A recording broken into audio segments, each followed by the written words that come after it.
What up, y'all? This is Justin Muzack. You're now tuned into Hot Takes, where I give y'all my honest opinions about what's going on in the music industry. If you don't know, I'm a radio DJ, host, producer, and former booking agent, and I create this show in order to have an open forum where we discuss the nuances and trends taking place in the music industry.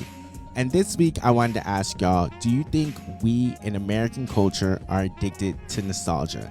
And in my humble opinion, I would say yes.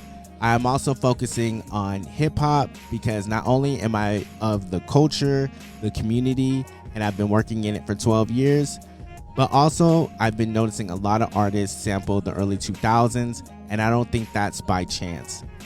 Now, if you look at The Weeknd and Metro Boomin's hit Creepin', they sample Mario Winans' I Don't Wanna Know. Tyga, Pop Smoke, and Jhené Aiko sample Lil Flip's Sunshine for their song Sunshine, and Ojeezy sampled Petey Pablo's Freak a Leak for his song Geek a Leak, and a few years back, Sweetie sampled Freak a Leak for her song My Type. Now, according to streaming service Deezer, who surveyed over 1,000 people, they noticed that musical paralysis, which is when people no longer search for new music, happens around the age of 30. Now, if you're like me, who was born in the early 90s, I'm actually 31. And I believe these artists are targeting this age group and sampling the early 2000s because there's that hint of nostalgia.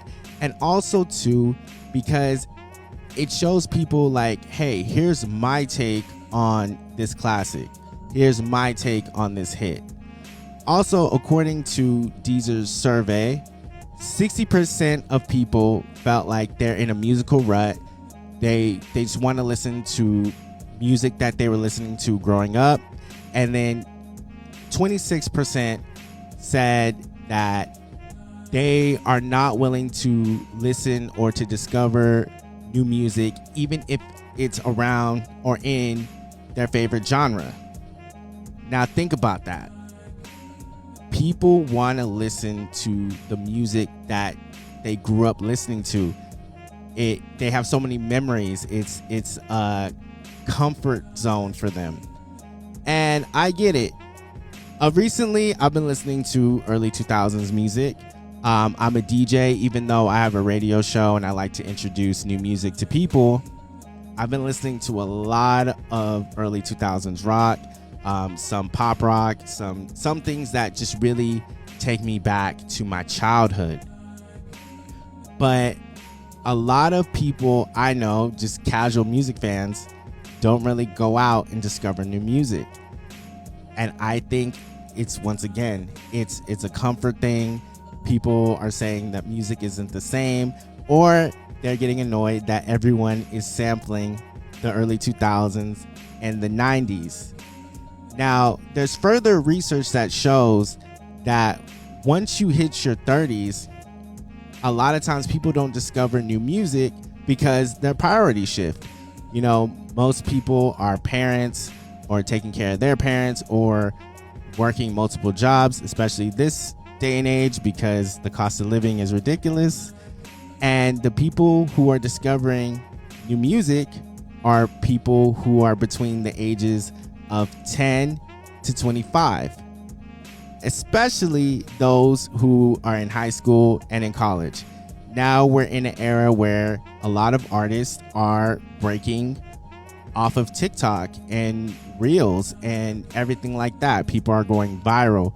The people who are discovering the most music are the people who are within that age group of 10 to 25. Now, not only is nostalgia really being addictive in music, but we see it in TV and film. Like, how many reboots, how many sequels of old franchises are we seeing? And this is just me as a consumer. I like fresh new ideas. I kind of like things where they serve their purpose. One of my favorite animes, and I'm not a huge anime fan, is Samurai Champloo. And literally, it is one season. It's a complete story. But that's in Japan. Here in America, I sit and think about it. There's about to be a Toy Story 5. Why? We should have stopped at 3. That's just my humble opinion. But what do y'all think? Do you think that we're addicted to nostalgia? Do you think it's okay for us to just keep listening to old songs? Let me know in the comments. I'll catch y'all next week. Peace.